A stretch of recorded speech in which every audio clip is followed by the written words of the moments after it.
searching for James Thomas.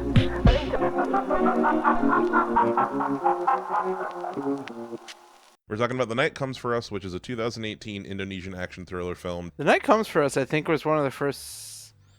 I watched it the year it came out because I remember it like came on Netflix, and I don't know what brought me to it. I think I was like still kind of riding the high of like I had watched The Raid and was like, "Wow, this is really good." Mm-hmm. Oh, Iko Uwais in this? Oh, okay. So I stumbled upon it. I still love The Night Comes For Us so much. It's just I didn't rewatch it recently, but like every time I do watch it, it's just all gas, no brakes. A lot of just cringing and gore, which like I don't need gore, but damn, do they give it to you in that movie? Yeah, no, it's really bloody, really messy movie. That's definitely this time around. I appreciated the choreography and just the usage of the effects a lot more. Mm-hmm.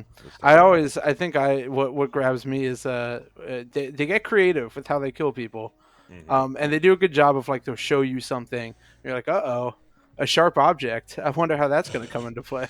Yeah, no, like it's it's a good martial arts movie when you walk into a new environment and you're like, ooh, what can we fucking use to kill each other with in here? Is that a pool table? Oh, okay. Oh shit.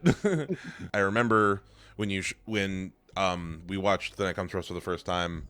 I was really excited to watch it because there's a lot of the same dudes from The Raid, a lot of the same people worked on it. Was it Joe Taslim is one of the side characters in The Raid. He's the main character here in Night Comes For Us. Yeah.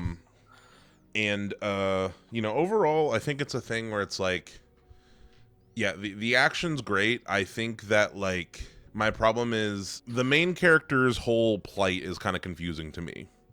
Like I never really bought that he kind of like would just turn coat all of a sudden and be like and just go against this whole criminal organization because like, oh, the one girl left alive, I feel bad.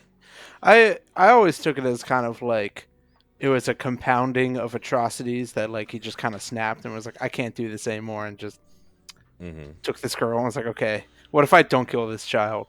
But I see what you're saying. The plot is not the strong suit in this one. I think overall I wanted to get to know the characters more as far as like the Night Comes For Us has like there's a lot of characters that all have pretty complicated relationships like with each other, like his former group, White Boy Bobby, who probably my favorite character in the movie, like being a drug addict and stuff. And then I'm not going to pretend this director is super like stylized or anything. I just think they shoot action really well, which is all you need for a lot of these movies. Oh my god, the final fight in The Night Comes For Us. I know you don't love the plot of that movie, and I could get that from like a meat and potato standpoint, but they set up Joe Taslim and Iko Uwais like relationship and the tension of it very well, I think, and kind of their just at least like setting up their conflict of like, oh, Joe Taslim's like trying to he's the one who kind of like saw the like dirty of this like organization and like went into their like murder kill group,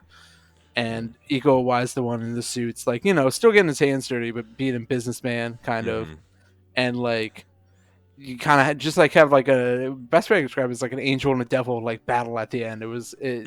That final fight scene is so good. And speaking of them setting up pointy objects, the amount of just dangerous shit they set up in that room where you're like, tacks are on the floor.